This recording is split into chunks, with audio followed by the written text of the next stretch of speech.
नमस्कार. कल्याणी डायरीज मध्ये सर्वांचं खूप खूप मनापासून स्वागत आहे. आज तुम्ही पाहत असाल माझ्यासमोर 2 बाउल्स आहेत, स्पंज आहे, काहीतरी साधन सामग्री दिसतेय. तर काय बरं करणार आहे आज ही? का? कशासाठी? हे सगळे प्रश्न तुम्हाला पडत असतील.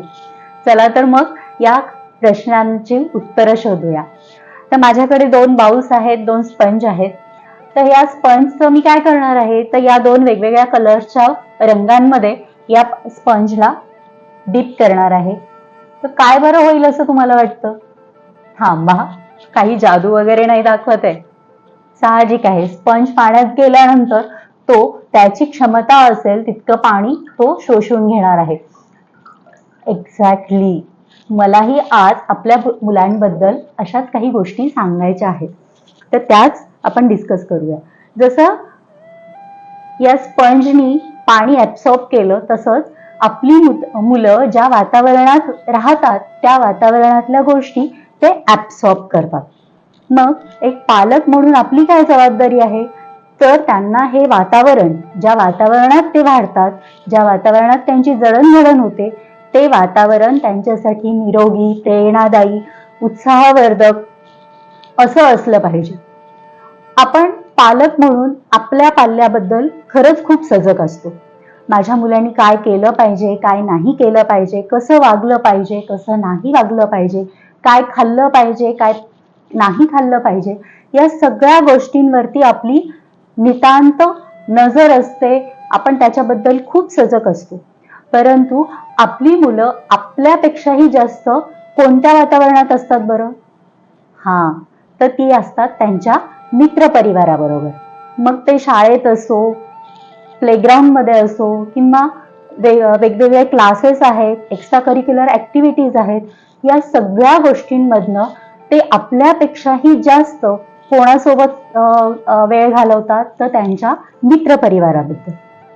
तर हे वातावरण त्यांना कुठून मिळतंय, तर जास्तीत जास्त मित्र परिवारामधनं. तर आपण मुलांच्या मित्र परिवारांशी संवाद कसा साधायचा हे आज आपण बघणार आहोत. सहसा आपण या विषयावरती विचारच करत नाही. आपण आपल्या पाल्याविषयी, आपल्या पाल्याला आपण काय देऊ याविषयी विचार करतो. परंतु आपल्या पाल्याला बेस्ट गोष्टी देण्यासाठी तो ज्या वातावरणात वाढतो त्या वातावरणाशीही संवाद करणं तितकंच महत्वाचं आहे. तर आज ही काळाची गरज आहे की मी माझ्या मुलांच्या मित्र परिवारांशी कसा संवाद साधला पाहिजे किंवा कसा संवाद साधला गेला पाहिजे यावरती विचार केला पाहिजे. चला तर मग आज पाहूया आपण आपल्या मुलांच्या मित्र परिवाराशी, मैत्रिणींशी कसा संवाद साधायला हवा. म्हणतात ना, संगती संगदोषा. आपली संगतच आपलं पुढचं आयुष्य ठरवत असते असं म्हणतात. आपली संगतच आपल्या आयुष्याला एक नवीन वळण, एक नवीन दिशा देत असते.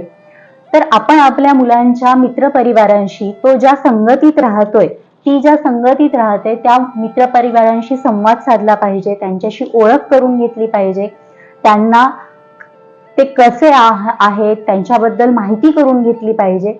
परंतु या सगळ्या गोष्टी हसत खेळत खेळीमेळीच्या वातावरणात झालं पाहिजे. आपल्या मुलांनाही आणि त्यांच्या मित्रांनाही असं वाटलं नाही पाहिजे की याची आई, याचे पालक माझा इंटरव्ह्यू घेत आहेत. काय रे, तू कसा आहेस, कुठे आहेस, काय तुझं नाव काय, तुझ्या वडिलांचं नाव काय, तुझ्या आईचं नाव काय, तू काय करतो, अशा पद्धतीने प्रश्नांचा भडीमार करणं हे कधीच योग्य नाही. आपल्या सध्याच्या काळात जर हेच खेळीमेळीच्या वातावरणात आपल्याला मुलांकडनं जाणून घ्यायचं असेल, तर सगळ्यात साधा, सोपा, छान पर्याय कोणता आहे, तर प्ले डेट.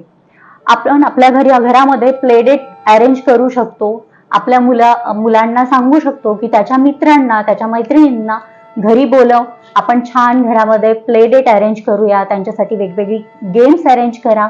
आणि बिफोर प्ले डेटला मुलं येण्याआधी आपल्या मुलांशीही आपला संवाद झाला पाहिजे की तू कोणत्या मुलांना बोलवतोयस, ते कोणत्या एरियामध्ये राहतात, त्याचे आई वडील काय करतात, तो कसा आहे, त्याचा स्वभाव कसा आहे, त्याला काय आवडतं, काय नाही, हे मुलांकडनं थोडं बहुत जाणून घेण्याचा प्रयत्न करा. जेणेकरून काय होईल, येणारा मुलगा तुमच्यासाठी पण एक अगदीच नवी कोरी पाटी असणार नाही.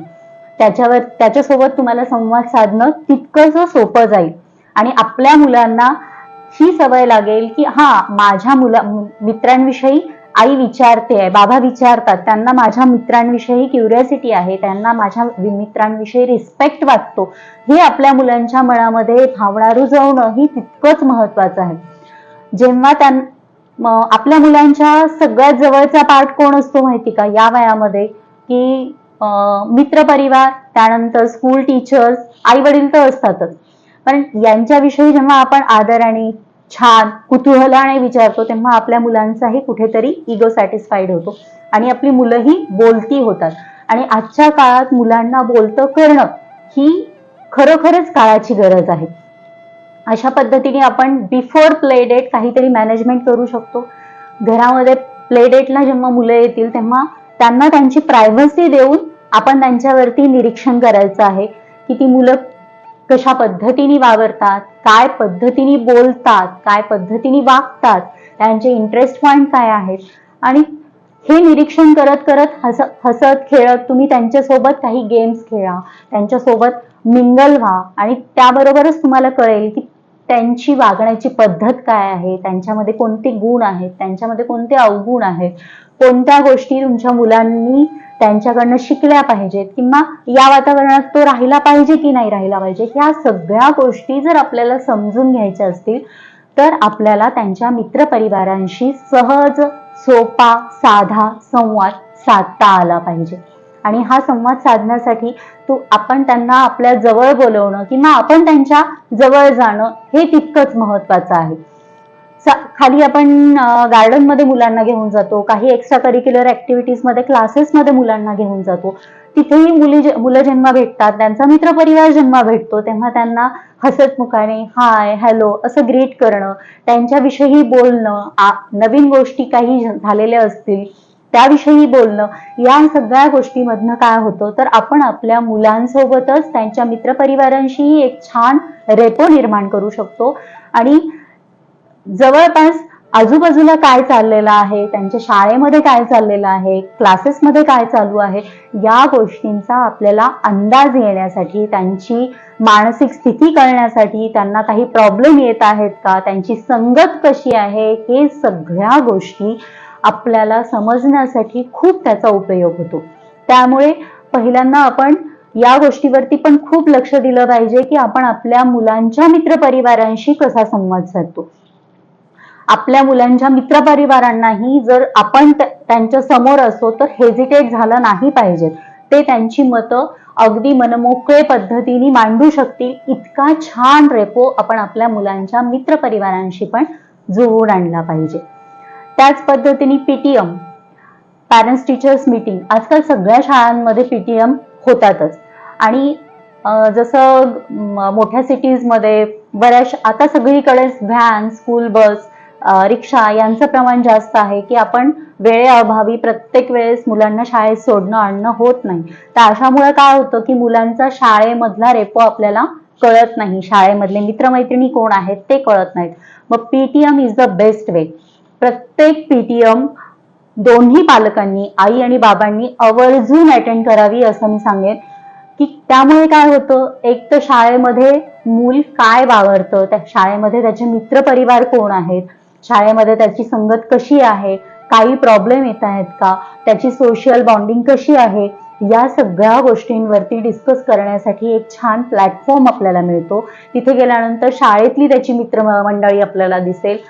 त्या एक 5-10 मिनिटाच्या कालावधीतही आपल्याला समजून येतं की त्या दोघांचे संवाद कसे आहेत, त्यांना काय आवडतंय काय नाही. आणि याचा सगळ्याचा गोष्टीचा परिणाम एकत्रित मुलाचा विकास होण्यासाठी काय होतो की आपल्याला आपल्या मुलांच्या संगतीबद्दल, त्याच्या असलेल्या मित्रपरिवाराबद्दल ही माहिती मिळते की आपल्याला त्याच्यात कोणते बदल करायचे आहेत. आणि त्याही पुढे जाऊन असं सांगेन मी की जेव्हा आपण मित्रांशी बोलतो, मुलांच्या मित्रांशी बोलतो, तेव्हा प्रत्येक वेळेस त्यांना क्रिटिसाइज करण्याचा प्रयत्न नाही करायचा. त्यातली चांगली, प्रत्येक मुलात काही ना काही छान गुण असतोच, त्यातले चांगले गुण हेरण्याचा प्रयत्न करा आणि त्या चांगल्या गुणांवरती प्रकाश टाकायचा प्रयत्न करा, त्या चांगल्या गुणांवरती बोलण्याचा प्रयत्न करा. त्यातनं काय होईल, मुलांनाही कॉन्फिडन्स येईल, मुलांनाही तुमच्याबद्दल आदर वाटायला लागेल आणि मुलं आपोआप तुमच्याशी बोलायला लागतील. चला तर मग बोलते व्हा, जाणते व्हा, बोलाल तर जाणार आणि पालकत्व निभावत राहा. चला तर मग पुढच्या अशाच एका नवीन व्हिडिओमध्ये परत एकदा भेटूया. तोपर्यंत स्टे ट्यून. व्हिडिओला लाईक, सबस्क्राईब करायला विसरू नका. कमेंट्स मध्ये नक्की सांगा अजून कोणते विषय तुम्हाला माझ्याकडनं ऐकायला आवडतील. Bye bye.